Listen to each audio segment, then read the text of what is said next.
जगदम्ब, कैसे हो तुम सभी लोग। तो यार देखो, आज के इस वीडियो में मैं प्रेमानंद जी महाराज के ड्राइंग को सेट करूंगा।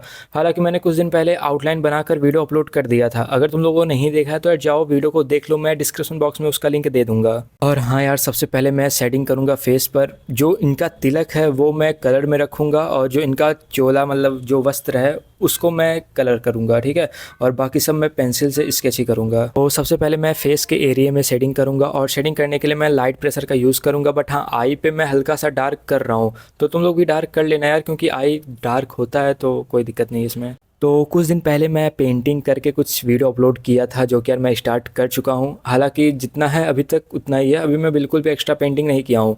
तो तुम लोग के साथ ही मैं पेंटिंग करूँगा, उससे पहले तो मैं स्केच ही कर रहा हूँ। और पेंटिंग रिलेटेड वीडियो भी कल आ जाएगी शायद। तो यार वीडियो को पूरा देखना। और हाँ, इस बार की वीडियो काफ़ी जल्दी आ गई, अब ऐसे ही आएगी, ठीक है। और हाँ यार, अगर तुम्हें कहीं लग रहा है कि मैं यहाँ गलत कर रहा हूँ या फिर कुछ और, तो मुझे कमेंट में बताओ ताकि मैं उस गलती को सुधार सकूँ। मुझे पसंद है यार, मुझे अपनी गलती जानना।